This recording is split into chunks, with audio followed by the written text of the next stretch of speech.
Piensa en esto por un momento. Imagina que mañana pierdes tu trabajo, tu casa, tu familia, tu nombre, que te arrancan incluso la ropa que llevas puesta y te la cambian por un número tatuado en el brazo.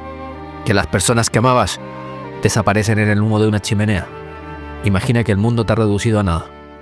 Que eres literalmente un número en una lista. Y en ese momento, en ese punto de oscuridad absoluta, donde cualquier persona razonable habría dejado de luchar, este hombre descubre algo que va a cambiar para siempre la manera en que entendemos el sufrimiento.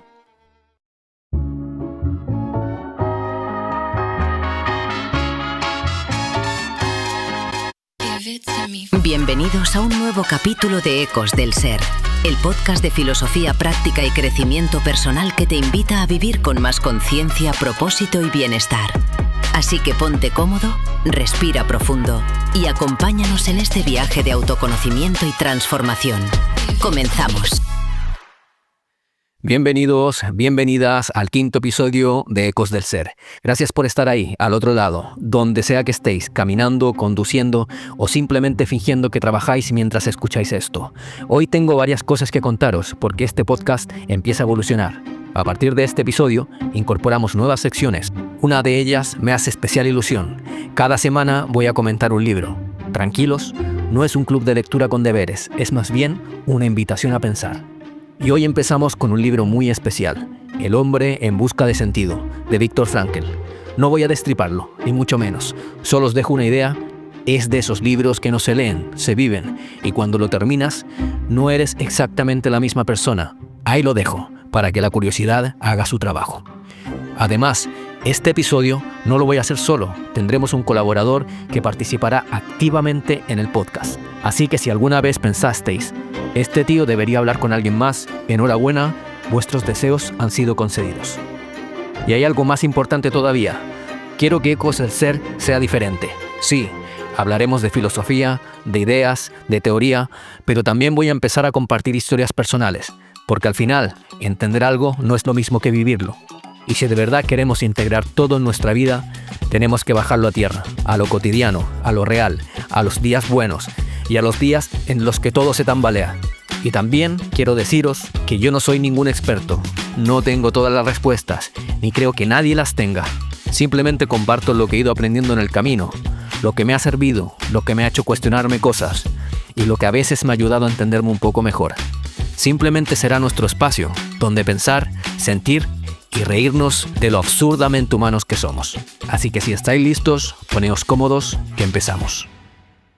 El sentido del sufrimiento. ¿Por qué fingimos estar bien cuando no lo estamos? Hay algo profundamente humano en eso. Alguien te pregunta, ¿cómo estás? Y dices bien, cuando en realidad llevas semanas sintiendo algo que no sabes ni cómo explicar. Eso no es debilidad, es protocolo social. El problema es cuando se convierte en costumbre y en forma de vida, cuando llevas tanto tiempo fingiendo que estás bien, que ya ni tú mismo recuerdas qué se siente cuando realmente lo estás. Hoy vamos a hablar de sufrimiento. Y sé lo que estás pensando. Genial, justo lo que necesitaba para alegrarme el día. Pero quédate, porque esto no va a ser lo que esperas. No voy a decirte que todo pasa por algo, ni que el universo tiene un plan, ni que el dolor te hace más fuerte automáticamente, como si fuera un suplemento de proteínas para el alma. Lo que voy a hacer es algo más raro. Vamos a mirar el sufrimiento de frente, sin adornos, con la ayuda de algunos de los pensadores más brillantes de la historia. Gente que pensó en esto con una seriedad que nosotros reservamos para cosas mucho menos interesantes. Y al final, si hago bien mi trabajo, vas a salir de este episodio con algo que no tenías antes. No una solución, algo mejor, una forma distinta de mirar. Quédate, esto va a valer la pena, o al menos va a ser más honesto que la mayoría de las cosas que hayas escuchado sobre este tema. El estoicismo, la libertad que nadie te puede quitar. Imagina un músico que lleva 10 años tocando en bares, sobreviviendo noche a noche. Un día, en un local casi vacío, se cae del escenario y se rompe 2 dedos de la mano derecha. El médico es claro, quizá no vuelva a tocar igual, le esperan meses de recuperación. El dolor es inevitable, la frustración también. Pero hay algo que sí puede cambiar, la forma en que interpreta lo que le ha ocurrido. Durante esos meses podría quedarse atrapado en lo que perdió. Podría repetirse que todo terminó, y en ese caso, la caída no solo le habría roto los dedos, sino también su identidad como músico. Sin embargo, elige otro camino. Acepta lo ocurrido, no porque le guste, sino porque resistirse no lo cambia, y empieza a trabajar con lo que le queda. Escucha más, experimenta, compone de otra manera, se adapta. Ahí ocurre el verdadero cambio. El hecho no desaparece, pero la aceptación lo lleva a reaccionar de otra manera. Cuando vuelve a tocar, algo es distinto. El dolor no se ha ido del todo, pero ya no pesa igual. Ya no es una condena, es parte de su proceso. Eso es exactamente lo que planteaba Epicteto hace más de 2000 años. No es lo que te sucede lo que te lastima, sino el juicio que te haces sobre ello. El mismo golpe puede ser un final o un punto de transformación. El dolor es inevitable, el sufrimiento en gran parte es interpretación. Epicteto, uno de los referentes más importantes del estoicismo, no teorizó sobre el sufrimiento desde un sillón cómodo. Lo vivió en el cuerpo, en los huesos, y lo que encontró en ese sufrimiento no fue resignación, fue libertad. Su idea central era tan simple que cuesta creer que tan pocas personas la apliquen. Hay cosas que están en tu poder y cosas que no lo están. Tu cuerpo puede romperse, tus planes pueden fallar, las personas que amas pueden irse. Nada de eso está bajo tu control, pero sí está en tu poder cómo respondes a eso. ¿Qué decides hacer con lo que te pasa? Eso sí es tuyo, completamente tuyo. Y aquí viene el primer giro que quiero que te lleves. El sufrimiento no te hace más fuerte automáticamente. Eso es el mito, la narrativa bonita, la versión de película. Lo que te hace más fuerte es la decisión consciente de no dejarte consumir por él. Sin esa decisión, el mismo dolor que podría haberte forjado simplemente te destruye. El obstáculo es el camino, escribe Ryan Holiday. No es una frase bonita para colgar en una pared, es una forma de entender la vida.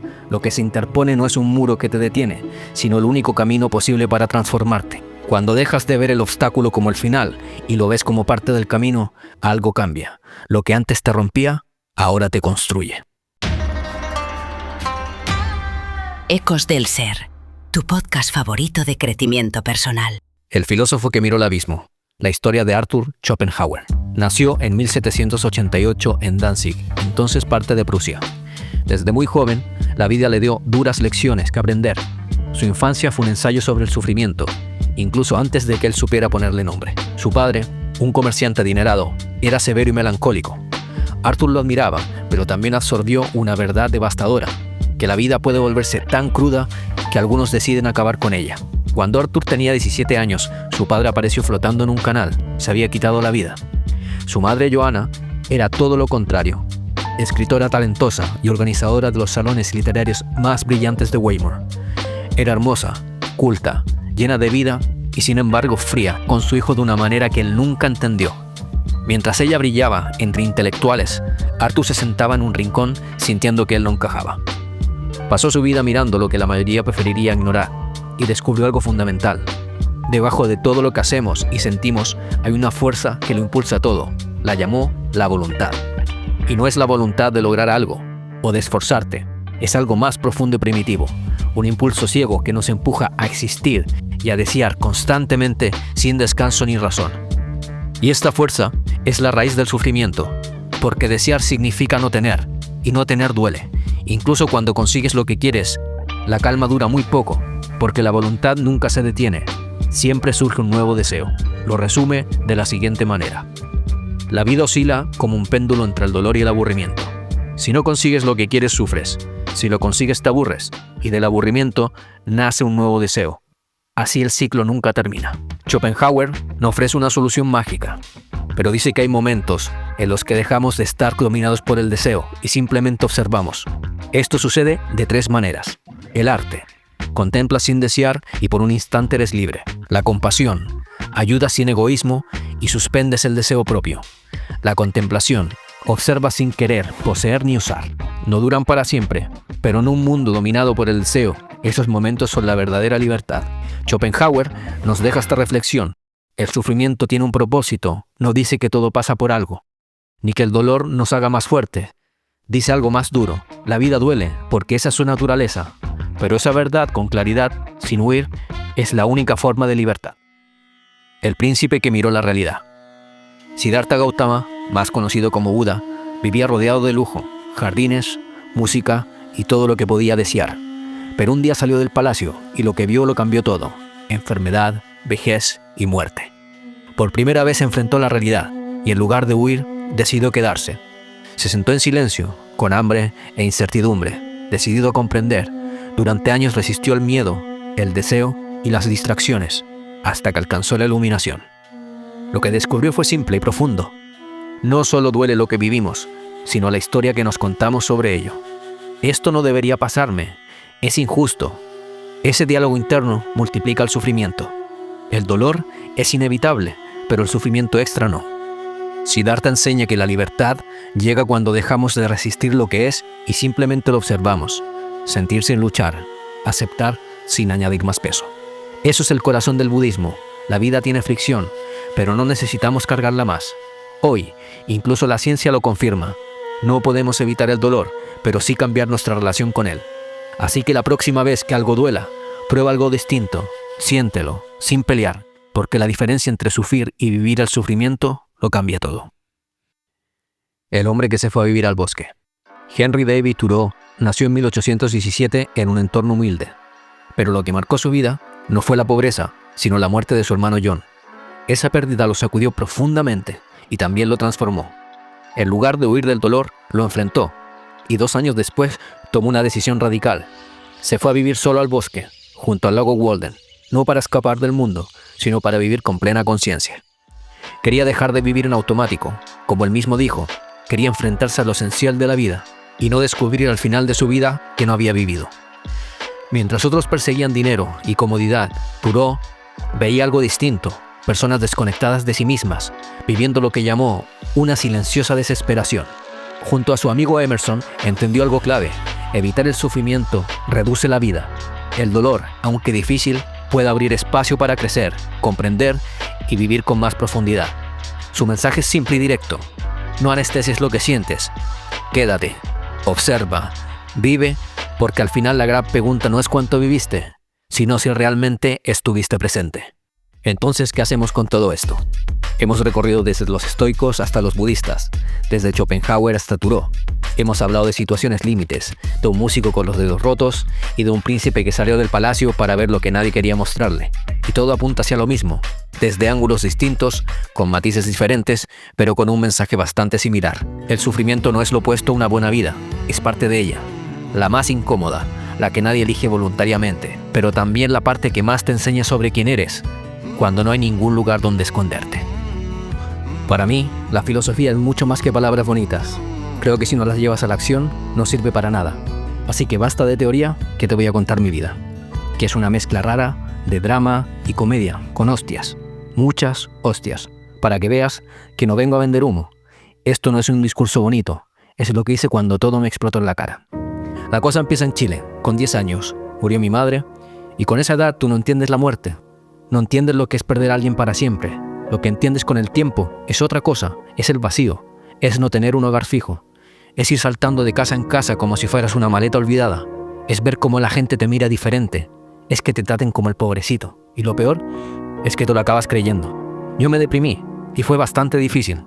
Estuve años así, con 13 empecé a beber para evadirme de la realidad, hasta que un día, ya de adolescente, me di cuenta de que estaba bastante jodido, y que si seguía así, podía acabar muy mal.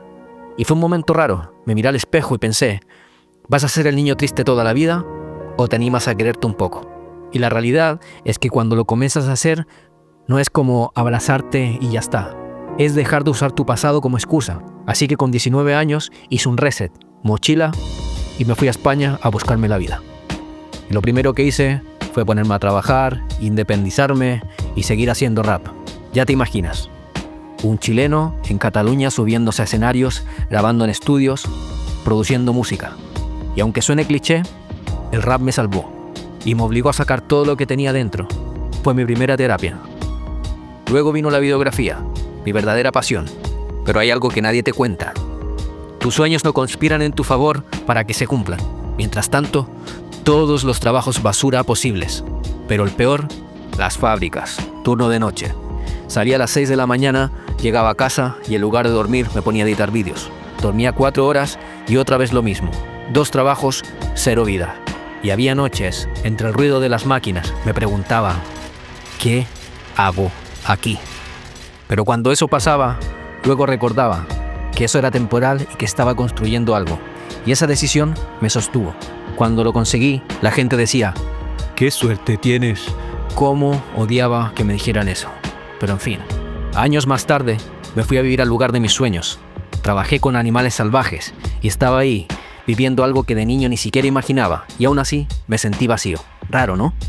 Había conseguido todo y sentía que faltaba algo. Ahí entendí a Schopenhauer, ese alemán deprimente que decía que vivimos empujados por una fuerza, la voluntad. Siempre queremos algo más, nunca es suficiente. Cuánta razón tenía. Así que pensé, vale, ¿y si lo vendo todo y me voy al Círculo Polar a conducir trineos con huskies? Y fue lo que hice. Vendí todo, absolutamente todo, y me fui a Kiruna, Suecia, Círculo Polar Ártico. Y ahí empieza otra historia. Llegas pensando que es una aventura y te das cuenta que es supervivencia. Mi inglés no era perfecto. Y el primer día me encuentro con mi jefe, escocés, buena gente, bastante loco, pero imposible de entender.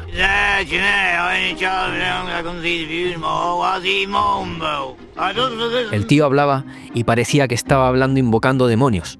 Yo sentía pero no entendía nada. Durante semanas viví en modo sí, esperando no morir por no haber entendido una instrucción básica. Mi jornada laboral empezaba a las 7, a menos 30 grados bajo cero, limpiando mierda de perro, pero no mierda normal, bloques de hielo marrones pegados al suelo. Tenía que arrancarlo a golpes, con las manos congeladas, los perros ladrando, peleándose. Son dos animales intentando matarse, mientras tú intentas separarlos medio dormido, se te quita el sueño de golpe. Y luego, la oscuridad, meses sin ver el sol. Tu cuerpo se desconfigura, no sabes si son las 3 de la tarde o las 3 de la mañana. El tiempo deja de tener sentido, y ahí te das cuenta de algo peligroso. Cuando no hay luz fuera, tu cabeza empieza a fabricar oscuridad dentro. Después vienen las motos de nieve, gente volcándose constantemente, trineos perdiéndose, turistas entrando en pánico, y tú pensando, vale, hoy no me he matado. Bien. Y mi jefe lo soltaba cada día como si fuera parte del briefing. Espero que sobreviváis.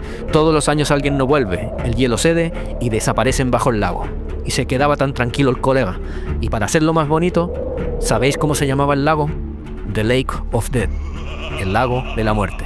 Y yo ahí, en medio de la nada, con una escocés gritando cosas incomprensibles, perros peleando, motos volcándose y un lago que podría tragarte en cualquier momento pensando, esta es mi vida ahora. Y fue ahí donde entendí algo.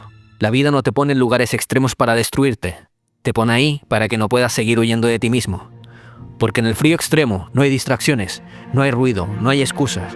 Solo estás tú y lo que llevas dentro. Y si no te gusta lo que hay, te adaptas o te adaptas. Porque cualquier mala decisión te puede costar la vida. Así que después de todo esto, Chile, mi madre, la depresión, el rap, las fábricas, el vacío, los sueños incumplidos, el círculo polar, el lago de la muerte. ¿Qué saqué de todo esto?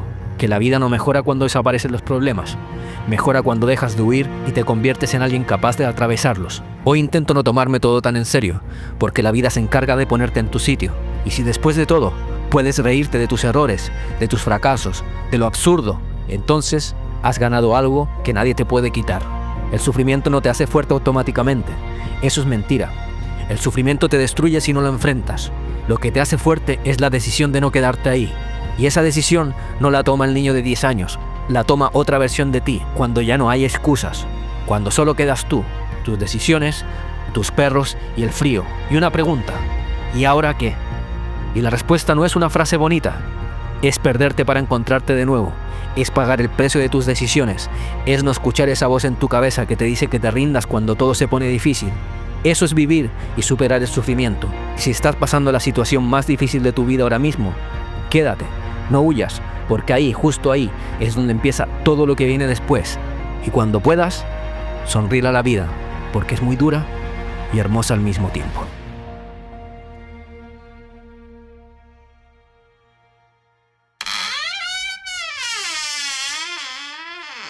Después de mucho tiempo, hemos vuelto a abrir la librería. ¿Perdón? Entre telarañas, polvo histórico y algún que otro misterio, hemos encontrado auténticas joyas, así que tú ni se te ocurra moverte. Viktor Frankl, el hombre en busca de sentido. Imagina que mañana pierdes tu trabajo, tu casa, tu familia, tu nombre, que te arrancan incluso la ropa que llevas puesta y te la cambian por un número tatuado en el brazo. Que las personas que amabas desaparecen en el humo de una chimenea. Imagina que el mundo te ha reducido a nada. Que eres literalmente un número en una lista. Y en ese momento, en ese punto de oscuridad absoluta, donde cualquier persona razonable habría dejado de luchar, este hombre descubre algo que va a cambiar para siempre la manera en que entendemos el sufrimiento. El sentido. y lo que significa estar vivo. Su nombre era Viktor Frankl, y lo que vivió en los campos de concentración nazis no fue solo una tragedia personal, y él quiso entender algo muy profundo. Algo que solo te preguntas al vivir en un infierno como ese: ¿para qué seguir adelante? Hoy vamos a entrar a ese mundo, no de manera superficial, no con frases motivacionales sacadas de contexto. Vamos a ir al fondo, porque creo que lo que Frankl entendió en ese lugar puede ser un mensaje que va directamente a ti. Pero cuando termines de escuchar esto, creo que vas a entender por qué. Viktor Frankl nació en Viena en 1905, en el seno de una familia judía de clase media. Desde joven fue una mente inquieta, de esas que no pueden dejar de hacerse preguntas incómodas. Con 16 años, ya mantenía correspondencia con Sigmund Freud. Le envió un ensayo que le había escrito en el colegio, y Freud lo publicó en una revista científica. Pero Frankl no era solo un joven brillante. Era alguien que desde muy temprano sintió que la pregunta más importante que podía hacerse un ser humano no era cómo evitar el dolor, sino qué hacer con él. Estudió medicina, se especializó en psiquiatría y neurología, y desarrolló su propia teoría psicológica que llamó logoterapia. Logos en griego significa sentido, la terapia del sentido. La idea central era radicalmente simple y al mismo tiempo profundamente contracultural. El ser humano no está motivado principalmente por el placer, como decía Freud, ni por el poder, como decía Adler. Está motivado por la búsqueda de sentido. Y cuando esa búsqueda se interrumpe, cuando el sentido desaparece, algo en nosotros empieza a morir, mucho antes que el cuerpo. En 1942, con toda su teoría construida, con sus manuscritos listos, con su vida entera por delante, Viktor Frankl fue arrestado por los nazis junto a su familia y deportado al campo de concentración de Theresienstadt. Tenía 37 años. Lo que vino después fue el infierno. En los siguientes 3 años, Frankl pasó por 4 campos de concentración distintos, entre ellos Auschwitz. Su padre murió de agotamiento y neumonía en Theresienstadt. Su madre fue gaseada en Auschwitz al llegar. Su esposa Tilly murió en Bergen-Belsen. Su hermano también murió en los campos. En 3 años, el nazismo destruyó casi todo lo que amaba. Y entonces ocurre algo que ningún manual de psicología podía haber predicho. En lugar de derrumbarse, empezó a mirar a los otros prisioneros, a sí mismo. Observaba como lo haría un médico, con distancia, pero sin perder la compasión. Porque empezó a notar que incluso en medio de todo aquello, había algo que se repetía, algo que decía mucho más de lo que parecía. Y así, en pleno horror, siguió siendo científico. Lo que descubrió fue esto. No era la dureza de las condiciones lo que marcaba a quien resistía por dentro. Era otra cosa, algo invisible, pero profundamente decisivo. Era el sentido. Déjame contarte algo que Frankl observó dentro del campo. Había 2 tipos de prisioneros que enfrentaban exactamente las mismas condiciones, el mismo frío, hambre, el mismo trabajo brutal, la humillación diaria, pero respondían de manera radicalmente distinta. Los primeros eran los que habían perdido todo horizonte, que miraban al futuro y no veían nada, que un día dejaban de levantarse por las mañanas, no porque estuvieran físicamente incapacitados, sino porque habían dejado de encontrar una razón para hacerlo. Esos hombres morían rápido, no siempre de hambre o de enfermedad, morían de algo que no aparece en ningún diagnóstico médico convencional, morían de falta de sentido. Los segundos eran los que conservaban algo, un hijo esperándolos en algún lugar, una obra sin terminar, una promesa que querían cumplir, una pregunta que querían responder, algo, lo que fuera, que los conectaba con un más allá de ese momento de miseria. Esos hombres resistían de manera que parecía casi sobrenatural. Frankl lo describe con una frase que Nietzsche escribió décadas antes y que él convirtió en el corazón de su filosofía. Quien tiene un porqué para vivir puede soportar cualquier cómo. Piensa en eso. No dice quien tiene las condiciones perfectas sobrevive, dice que tiene un porqué puede soportar casi cualquier cómo. Y aquí está el primer giro que quiero que escuches bien, porque desafía todo lo que solemos pensar. Frankl no llegó a esta verdad esquivando el dolor. Lo encontró dentro de él, cuando todo parecía perdido. La logoterapia no es una teoría construida en un despacho cómodo. Fue forjada en las condiciones más extremas que ha vivido un ser humano en el siglo XX. Y eso le da un peso que ninguna otra corriente psicológica puede reclamar. Frankl decía que el sufrimiento no destruye al ser humano. Lo que lo destruye es una falta de sentido. Y esto no es una frase superficial para un post. Es una observación clínica hecha en el laboratorio más brutal que ha existido. Ahora quiero que te quedes con una imagen. Un hombre caminando descalzo sobre piedras heladas al amanecer, con un número tatuado en el brazo, empujado por guardias que lo tratan como si fuera menos que un animal. Y ese hombre En lugar de hundirse completamente en ese momento, empieza a pensar en su esposa. No sabe si ella está viva, no tiene manera de saberlo, pero la recuerda, la ve con mucha claridad, y en ese pensamiento, en esa imagen interior, encuentra algo que el campo no puede quitarle. Frankl escribe sobre este momento, en El hombre en busca de sentido, con una honestidad impactante. Entendí una verdad de la que los poetas habían hablado durante siglos, pero que él estaba comprobando en carne propia, que el amor es la aspiración más elevada del ser humano, que incluso cuando todo lo externo ha sido destruido, la capacidad de amar a alguien, de pensar en alguien, de mantener viva su imagen en la mente, es una forma de libertad que nadie puede quitarle. El amor es la única manera de comprender a otro ser humano en lo más profundo de su ser, escribió. No el amor romántico en el sentido superficial, el amor como conexión, como el acto de reconocer que otro ser existe y que eso importa. Dice que pensaba en su esposa con tanta intensidad que no importaba si ella seguía viva, que la verdad del amor que sentía era real, independientemente de que si ella aún existía en ese momento, y que el amor verdadero trasciende la presencia física del ser amado. Tilly, su esposa, murió en Bergen-Belsen. Víctor no lo supo hasta que fue liberado, pero durante todos esos meses, el amor que le tenía fue una de las fuentes de sentido que lo mantuvieron en pie. Piensa, no estoy hablando de positivismo tóxico, ni de pensar bonito para sentirte bien. Estoy hablando de algo mucho más profundo, de la capacidad humana de encontrar significado, incluso cuando el mundo exterior ha colapsado completamente. El libro que Frankl escribió después de ser liberado, El hombre en busca de sentido, tiene una historia de publicación que en sí misma es una lección sobre hacer las cosas con propósito y no con vanidad. Lo escribió en 9 días, dictándolo casi sin parar, como si el libro llevara años esperando salir, y lo publicó de manera anónima, sin su nombre, porque su intención no era hacerse famoso, era simplemente dejar constancia de lo que había vivido y aprendido, por si le servía a alguien. Sus amigos lo convencieron de firmar la segunda edición con su nombre, y el resto es historia. El libro lleva más de 100 ediciones en inglés, ha sido traducido a más de 50 idiomas, se estima que ha vendido más de 15 millones de copias en todo el mundo. Fue elegido uno de los 10 libros más influyentes de la historia. Un hombre que escribió duramente 9 días de manera anónima sobre algo que había vivido sin elegirlo, y terminó cambiando la manera en que millones de personas entienden su propia existencia. Hay algo en eso que Frankl habría encontrado perfectamente coherente. El sentido no busca el reconocimiento, el sentido simplemente actúa. La logoterapia, la teoría psicológica que Frankl desarrolló, se apoya en 3 pilares que quiero explicarte con claridad, porque son prácticos, no son abstractos, son cosas que puedes aplicar hoy mismo. El primero es esto: el sentido puede encontrarse en lo que le damos al mundo, en el trabajo, en la creación, en el acto de hacer algo que trasciende tu propio beneficio inmediato. No tiene que ser algo grandioso, puede ser un jardín que cuidas, una clase que preparas con honestidad, una conversación en la que realmente escuchas.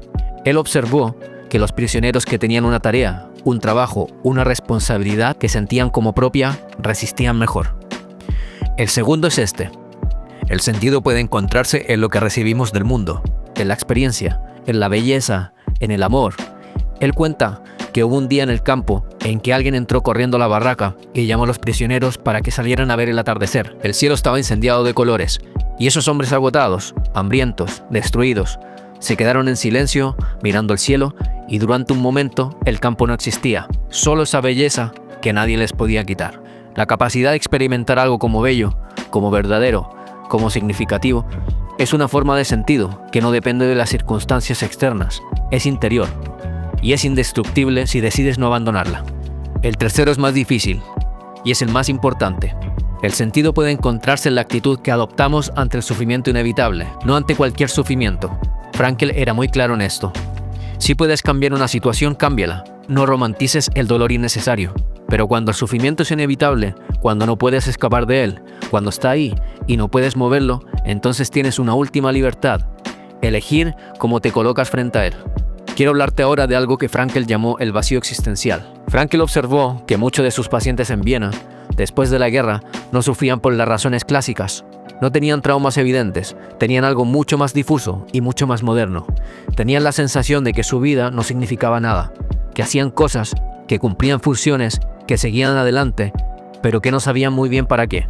Lo llamó neurosis noógena, una enfermedad que no viene de conflictos psicológicos no resueltos, sino de la ausencia de sentido, y lo describía así: es como vivir en un domingo por la tarde que no termina nunca, con todo el día por delante y sin saber qué hacer con él. Un vacío extraño, no duele como herida, pero pesa. Se siente como apatía, como desconexión, como una vida que sigue, pero sin dirección. Y eso era lo más inquietante, que podía parecer incluso cuando aparentemente todo estaba bien. ¿Te suena? Porque vivimos en una época donde tenemos más libertad material que ninguna generación anterior. Más opciones, más entretenimiento, más conexión superficial. Y al mismo tiempo, los índices de ansiedad, depresión y sensación de vacío no han parado de crecer en las últimas décadas.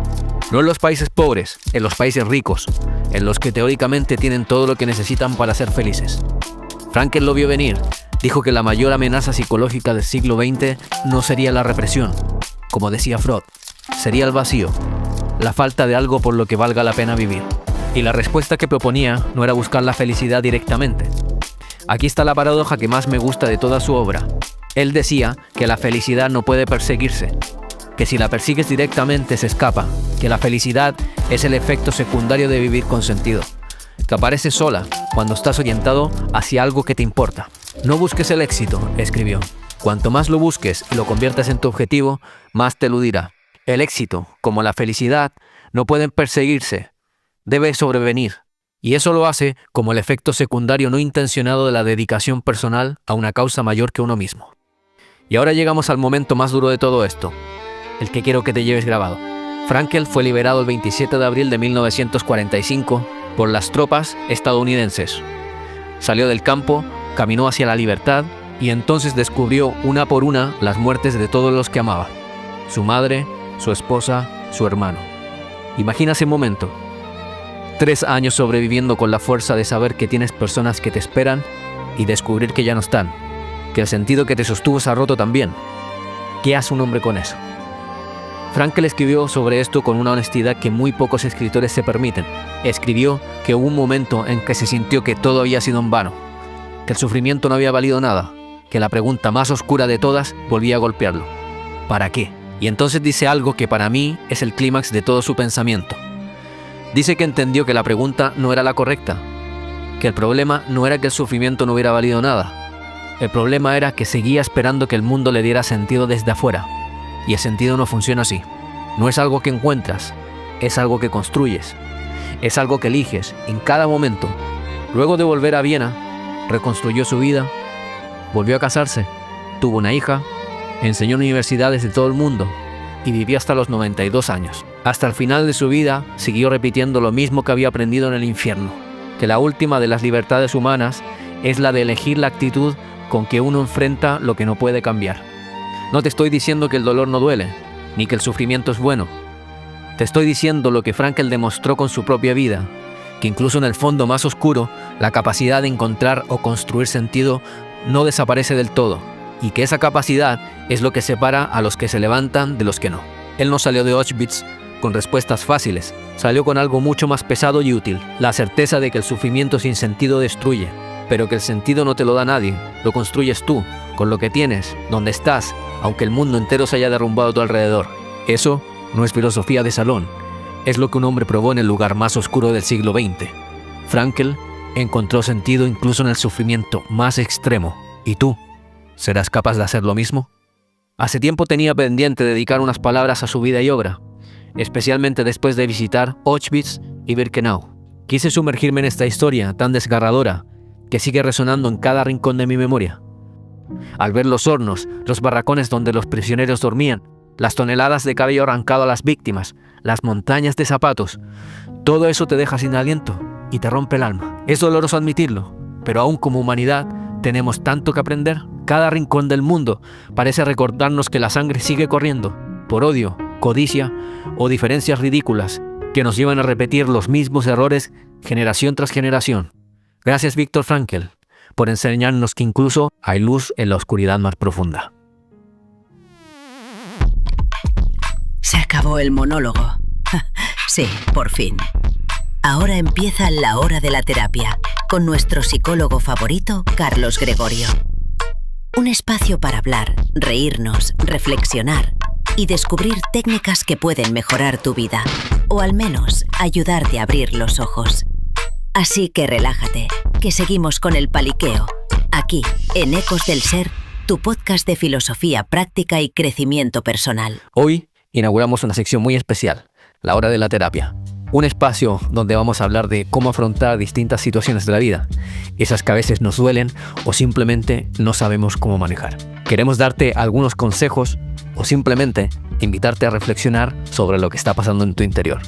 Y para acompañarnos en este camino, tenemos a un experto en el tema, Carlos Gregorio López, psicólogo de profesión, con amplios conocimientos en terapias alternativas. Sin más que decir, Carlos, bienvenido. Gracias por la invitación. Bien, ¿qué tal estás tú? Muy bien. La verdad que muy contento de poder compartir este espacio contigo y de que podamos reflexionar sobre distintos temas. Profundicemos, pues, para eso estamos aquí. Bueno, antes de que comencemos, me gustaría comentarte que en el episodio de hoy hemos estado profundizando en lo que es el dolor desde un punto de vista filosófico y también he compartido distintas historias, incluso la mía personal. Hablé de ese dolor que te desgarra el alma, pero que muchas veces también puede ser transformador. Bueno, se podrían decir muchísimas cosas, ¿no? Pero desde un punto de la psicología emocional, todo viene desde dentro. Depende de cómo tú afrontes el problema o cómo afrontes la situación. Siempre todo sucede desde dentro. En el caso de que alguna persona esté pasando por alguna situación traumática y tenga un dolor profundo en el alma, ¿por dónde podría comenzar a tratar de solucionar esto? Lo primero que tiene que empezar es, por donde empezaríamos, por ejemplo, sería, en lugar de atormentarnos por el problema, intentar buscar una solución a él. Por ejemplo, si no podemos parar de pensar en el problema, lo justo, lo que sería más importante sería, vale, ¿qué tengo que aprender de este problema? Y aparte de qué tengo que aprender de este problema, también ¿qué me está mostrando? ¿Qué tiene que enseñarme este problema? Es una manera de afrontarlo. En lugar de dejar de que el problema se apodere de ti, pues es como frenarlo en seco, es como decir, vale, estás aquí, pues no me voy a echar atrás. ¿Qué tienes que mostrarme? Cuando estamos pasando por una situación que es realmente difícil, inconscientemente intentamos de huir de esos problemas o quizás buscamos de desconectar de la realidad. ¿Eso es algo que es bueno o es algo malo? Claro, si no afrontas los problemas siempre se hacen mucho más grandes. Es inevitable. Hay que tener en cuenta eso de que no todo es bueno, que todo fluya, la vida fluye. No, hay que afrontar el problema. Hay muchas veces que hay ciertos tipos de problemas que quizás no tienen una solución ahora. Esos problemas pues son los que sí que dejamos apartados, los dejamos en un rinconcito, pero siempre sabemos que están ahí. A mí me gusta hablar de este tipo de problemas, por ejemplo, como si fueran una semilla. Yo cojo ese problema, lo entierro, pero lo voy regando, porque sé que en un futuro brotará la solución. Entonces, ¿qué hago? Lo que no hago tampoco es coger y es escarbar la arena para ver si está brotando la semilla o no. Sería lo mismo que abrirle la barriga a una embarazada para ver si el hijo va bien o no, si se está gestando bien o no. Pues aquí hacemos lo mismo. Lo aparcamos, pero lo vamos regando hasta cuando llegue su momento, brotará la solución. Es una de las maneras, por ejemplo, de no de evitar, pero sí saber que están ahí y que ahora no tienen una solución, pero la tendrán más adelante. Otra manera también de afrontar los problemas sería la que he contado antes, ¿no? La de preguntarnos qué nos está mostrando, en lugar de decir, vale, voy a dejar que este pensamiento intrusivo esté todo el rato apoderándose de mi cabeza, de mi mente. Pues lo afrontas preguntándole, vale, ¿qué tienes que enseñarme? ¿Qué has venido a mostrarme? Estas serían unas de las maneras más, pues como más llevaderas de por lo menos de evitar, de evadir un poco estos pensamientos intrusivos, pero sí sabiendo que el problema sigue ahí y no evitándolo. En el caso de que una persona ya sea consciente de que algo le está pasando y quiere encontrar una solución, pasar a la acción, ¿Qué es lo que debería hacer? Claro, lo primero es reconocer que estás repitiendo patrones. Una vez ya los has reconocido, es ahí donde empieza el trabajo. Por ejemplo, yo lo que siempre le digo a mis pacientes es que hay que empezar por observarse. Y cuando digo observarse, es observarse porque puedes ver muchos vídeos, te pueden contar muchas cosas, pero nadie te cuenta, por ejemplo, cómo haces un trabajo de autoobservación. Un trabajo de autoobservación lo puedes hacer tranquilamente 10 minutos antes de irte a dormir. Lo primero que tienes que hacer es como entrar en un estado pues de calma, de sosiego. Puedes utilizar, por ejemplo, música relajante. Es como meditar. Primero te relajas todo el cuerpo antes de irte a dormir, estirado, sentado, como tú quieras. Después coges, te preguntas cómo estás, si sientes tu cuerpo pesado, te preguntas si lo sientes ligero, si estás en un estado de ansiedad o en un estado de calma. Haces unas cuantas respiraciones profundas y después empiezas a pensar. Simplemente, al final nos dicen que meditar es dejar la mente en blanco, pero meditar, ya lo dice la propia palabra, es meditar. Pues coges y empiezas a pensar desde el momento en que te has metido a la cama hasta la hora que te has levantado por la mañana y empiezas a observar cómo te has comportado durante todo el día. Se ha demostrado de que la respiración es un pilar fundamental a la hora de poder controlarnos a nosotros mismos en situaciones límite, porque muchas veces vivimos en esta sociedad con mucho estrés y eso nos lleva a que nos afecte de otras maneras. ¿Qué nos podrías decir sobre esto? Sí, es la clave, es fundamental. Nadie nos ha enseñado a respirar, por ejemplo. Pero, como bien dices, vivimos siempre en un estado de pánico o de ansiedad. Siempre estamos preguntándonos por dónde va a salir el león, por dónde va a ser el siguiente ataque. Realmente, si te fijas, solemos respirar por el pecho. Cuando respiras por el pecho es cuando estás nervioso, es cuando estás en modo supervivencia. Lo correcto sería respirar por el estómago. Lo podéis comprobar, ¿no? Antes de iros a dormir, ponéis la mano en el pecho y la mano en el estómago y veréis como poco a poco al final acabáis respirando por el estómago. Una buena manera de empezar, por ejemplo, cuando tienes un ataque de ansiedad es con la respiración. Llenar tu cuerpo para poder pasar esa situación. Y una de las técnicas muy buenas que hay para detener un poco el cerebro, sobre todo los pensamientos, y para entrar en un estado de calma total, es la respiración 4-7-8. Es una de las técnicas que más suelo recomendar a mis pacientes pues para que puedan desconectar y puedan encontrar ese momento de paz y de tranquilidad y así pues relajarse un momento. La técnica 4-7-8 consiste en que durante 4 segundos inhalamos oxígeno, durante 7 lo aguantamos dentro y durante 8 lo vamos exhalando. El momento de exhalarlo tenemos que fijarnos en el sonido que hacemos, por ejemplo, hasta acabar los 8 segundos.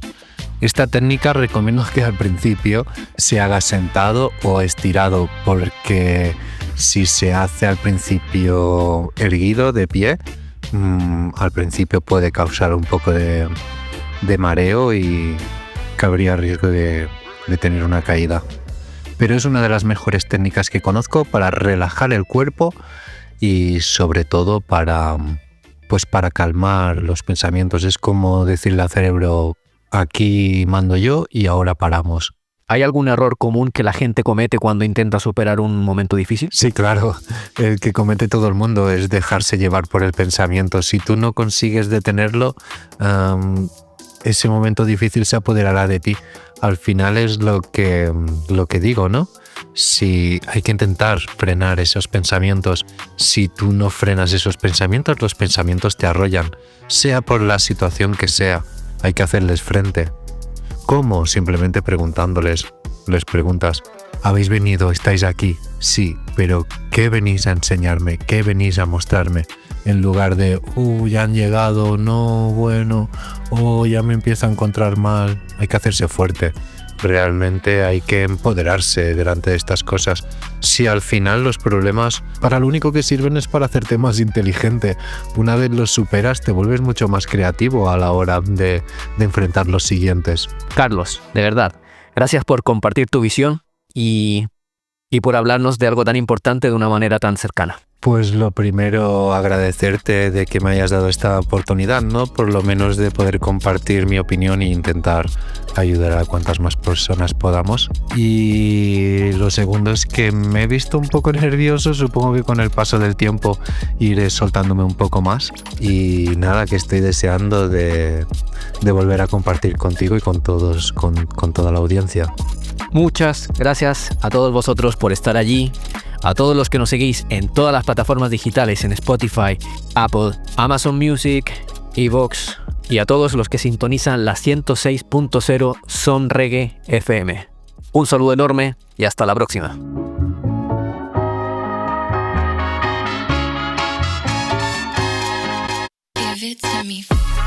Ecos del Ser, podcast de filosofía práctica y crecimiento personal.